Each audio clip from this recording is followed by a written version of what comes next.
नमस्कार। प्रणाम मेरे मित्रों।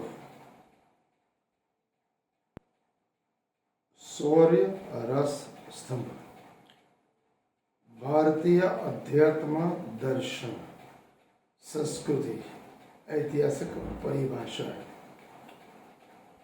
प्राचीन एवं महानतम संस्कृति कहते हैं जिसने जब दुनिया में कुछ भी विकास नहीं हुआ था, दूसरी परंपराएं जब पैदा नहीं हुई थी, जिस किसी का उद्भव नहीं हुआ था, तब हमारी सभ्यता डेवलप हुई थी। विषय शौर्य रस स्तंभ। अलग विषय। आज का विषय है धर्म एवं कर्म। धर्म एवं कर्म में क्या अंतर है? दोनों में श्रेष्ठ कौन? ज्यादा पूजा पाठ या केवल कर्म?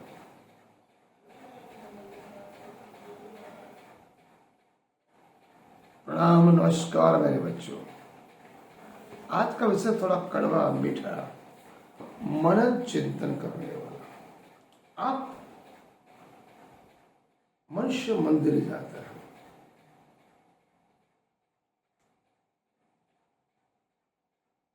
धर्म दिखाता है, बताता है, आरती करता है, पूजा, सेवा, अर्चना, उपवास, कई तरह के नीति नियम। जब तक वो मंदिर में है, जब तक पूजा पाठ कर रहा है, उपवास, जैसे ही मंदिर या उस परिसर से निकला, सत्संग प्रवचन से बाहर निकलते ही झूठ बोलता है, धोखा देता है, दूसरे को गिराता है।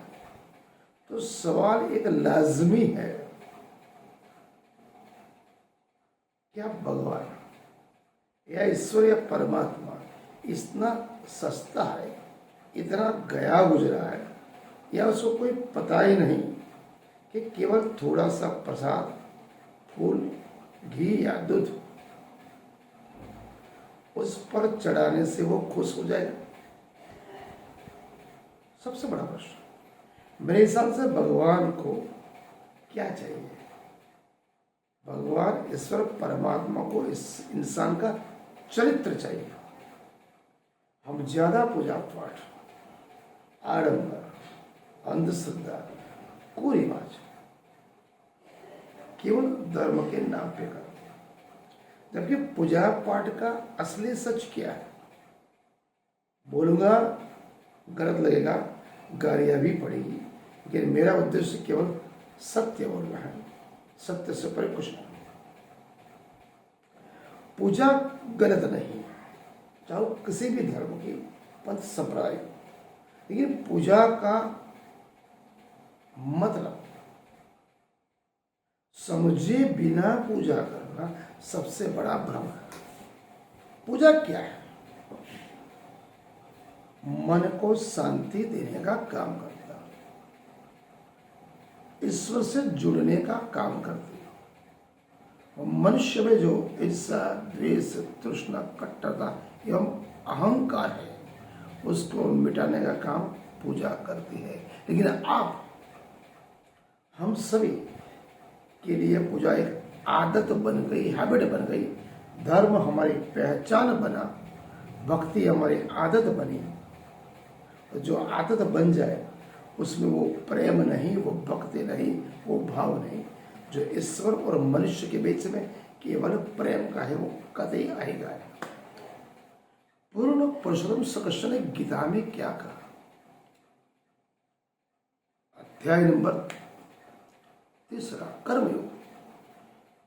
कर्मणे वादिका रस्ते मां फलेषु कदाचन। मतलब कृष्ण कहते हैं तेरा अधिकार केवल कर्म पे, फल की आशा तुझे नहीं करेगी। तो श्री कृष्ण ने अर्जुन से क्या कहा? जाकर पूजा कर, ऐसा नहीं कहा। जंगल में भाग जा, ऐसा भी नहीं कहा।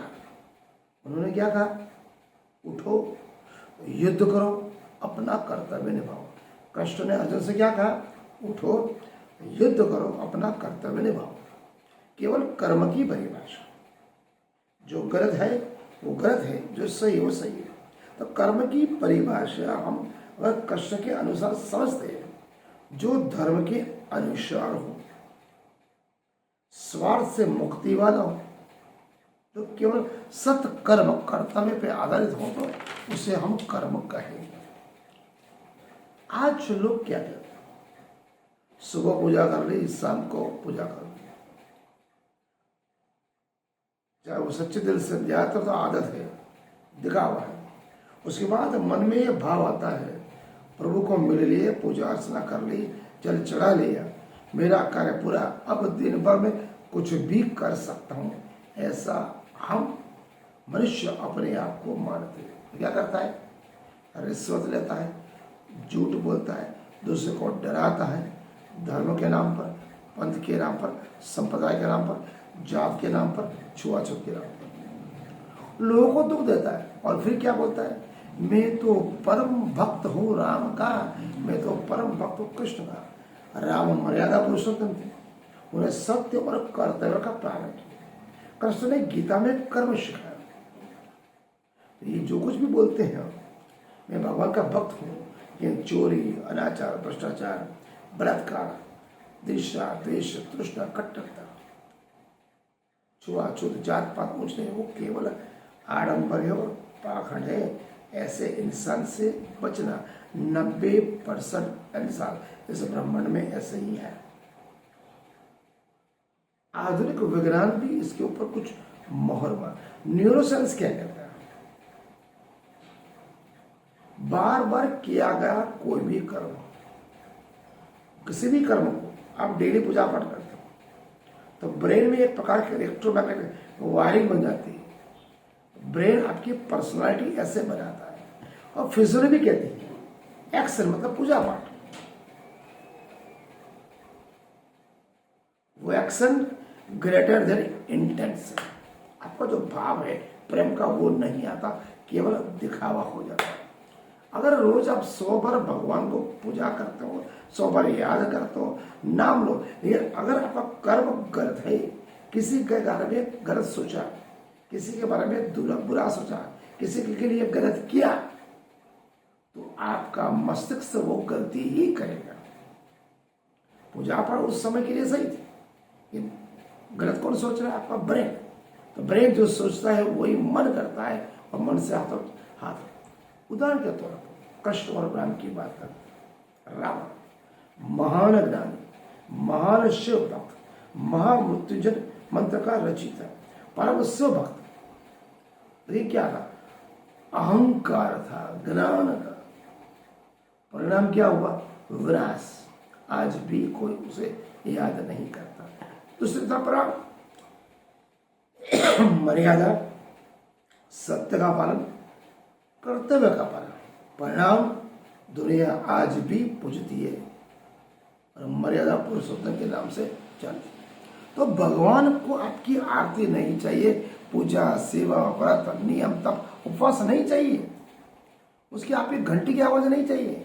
भगवान को चाहिए आपके कर्म की कुछ ऐसा कर्म जिसमें प्रेम, स्नेह, दया, करुणा एवं सत्य हो। अगर पूजा करके सुबह शाम पूजा करो, व्रत करो, नियम उपवास कर से भी अगर इंसान बन नहीं पा रहे हो, तो वो पूजा नहीं, एक हैबिट है जो आपने पाल रखी है। अगर आप पूजा पाठ नहीं करते, व्रत नहीं करते, नियम नहीं करते, उपवास नहीं करते, मंदिर भी नहीं जाते हो, अगरबत्ती भी नहीं करते हो, दिया भी नहीं करते हो, लेकिन अगर आपके कर्म अच्छे है तो वही सच्ची भक्ति है। वो कृष्ण परमात्मा ने बोला। इसलिए कहते कृष्ण, धर्म मंदिर में नहीं, धर्म मंदिर में नहीं, इंसान के व्यवहार में दिखना चाहिए। इसलिए कहते हैं भगवान मूर्ति में नहीं, आपके कर्म में बसे है। भगवान वो हर एक इंसान में है जिसको परमात्मा ने बनाया। और हम उस परमात्मा का अंश है, सर्कस से संरचना है। परमात्मा की रचना हर मनुष्य है, पुरुष व स्त्री। वहां पर नात जात ऊंच नीच छुआछूत कुछ भी नहीं। तो मानव मात्र में ये भेदभाव क्यों, छुआछूत क्यों, अमीर गरीब क्यों, ऊंच नीच क्यों? अगर ये सब भावना आप में आती है, समझ लो आप उस परमात्मा के उत्कृष्ट संतान कहलाने के लायक नहीं। वो पूजा, वो पाठ, वो मंदिर जाना, व्रत तप नियम केवल पाखंड है, उससे अच्छा मंदिर नहीं जाना। केवल सत्कर्म करो, सदकर्म करो, प्रेम से रहो। मानव मत के बीच में प्रेम, स्नेह, दया, करुणा एवं इंसानी जो भाव रहेगा, केवल प्रेम रहेगा, तो वही परमात्मा है। आज का विषय मैं यहाँ पूर्ण करता हूँ। आपने मुझे प्रेम से सुना, अनुग्रहित किया। गलत लगे तो भी कमेंट करें, अच्छा लगे तो मनन करें, चिंतन करें एवं अन्य सुंदर शब्द को भेजें। राम सुंदर